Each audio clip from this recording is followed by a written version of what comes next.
Hi, I'm John Sefrud. I'm Annalise, and welcome to Norswiss Dairy. Construction on the dairy started 10 years ago in 1998. We milked the first cows in January of 1999. At that time, we had one freestall barn with 200 cows. We've added 3 more freestall barns and gradually expanded them to 6 rows to house 1,000 cows. About 4 years ago, we built 2 coverall barns to house dry cows and close-ups. Currently, a 70-foot by 110-foot coverall holds our close-up heifers. A 70-foot by 260 coverall holds approximately 100 close-up cows. Last summer, we expanded the dairy again and added a 70-foot by 210-foot coverall barn with a bedded compost pack for our fresh cows. Currently today, we are milking just under 1,200 cows.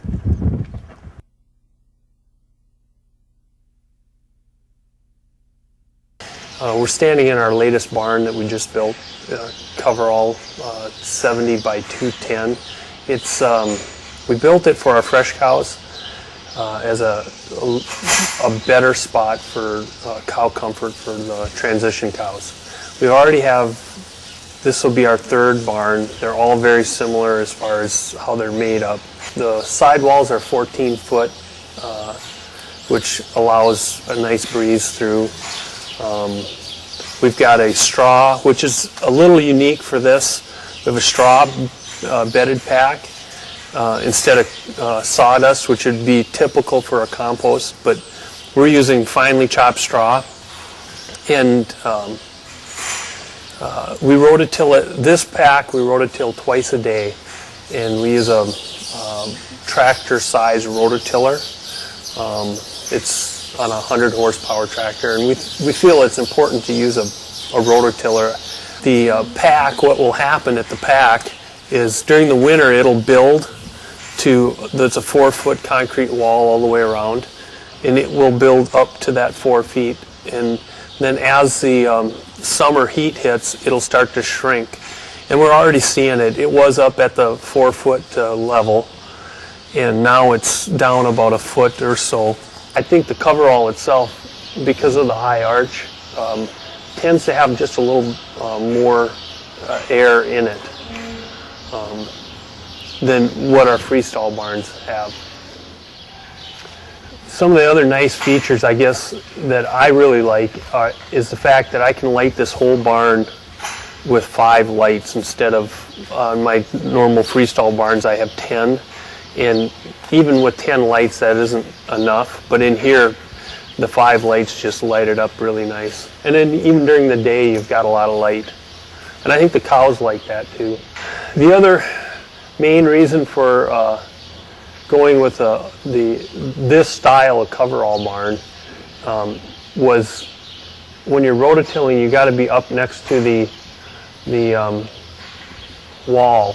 And we wanted enough height so that we didn't hit that with the loader or the tractor, so that it's easy to get in and get out. It's about a 10-minute job to rototill the barn, and the cows stay nice and clean, and they like it. What we're doing is we're aerating the pack. We're actually mixing the manure in with the straw bedding with the rototiller. And we find that the rototiller works a little better for us than a digger because of the straw. The straw, it didn't want to separate as well. And when you see them go, you'll see a little steam come. That's bed pack heating. We started this in December, so it's 6 months old. And our experience is you can go probably a year without cleaning it out, maybe 14 months, depending on how high your sidewalls are. Our goal is to clean it out in the fall and then restart it before winter, because starting the bed pack in the winter is hard. It just doesn't want to start the heat like it would if you started it when it's warmer temperatures. So we want to maybe in August or in September clean this barn out and then start fresh.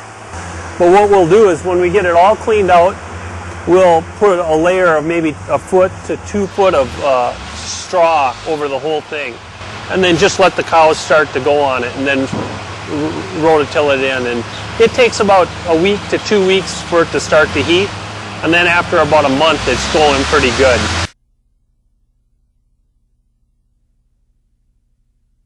The evolution of this barn that we're in right now, it's been where we have our close-up cows for 8 years probably.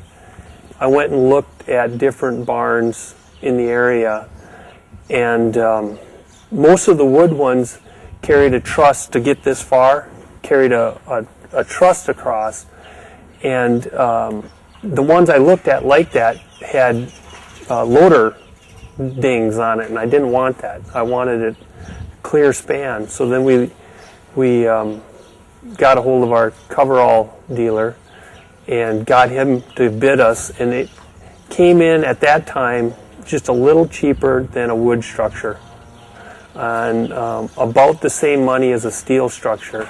And I just thought to have this extra light was something that I wanted to at least try on one barn.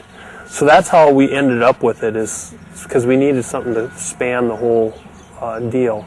My heifers are on a pack that they have outside lot access, but these close-up cows, we don't want them going outside in the mud, so we keep them in the barn, and we have to manage this a little harder than that heifer barn. The heifer barn, the compost comes out of there almost perfect. When we're hauling, it just looks like dirt. You know, it comes out just kind of that earthy appearance. One of the other things that we really like about the CoverAll barn aspect of doing compost in is in the winter time when it starts getting pretty cold and you're rototilling or aerating your pack, you'll steam the whole barn up, and it doesn't build a lot of condensation.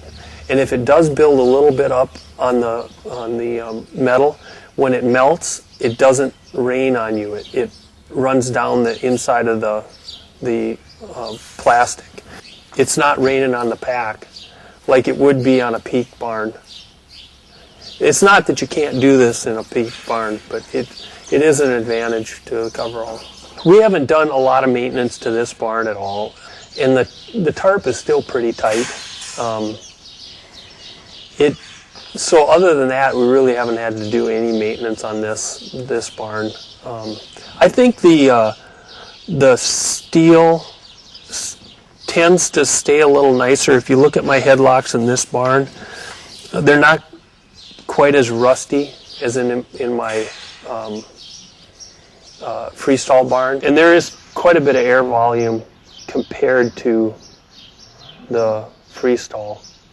In this barn, we decided not to put curtains. We've got a 100-year-old shelter belt that's around the barn, and we were more concerned about ventilation being an issue in the summer. What we've found, we were also concerned when we went to the compost pack that heat, because the pack gets up to 130 degrees, that it would get too hot in here. But actually, the opposite happens. It stays cooler in this barn. In the summer, it's probably 10 degrees cooler in the barn than outside, pretty much every day.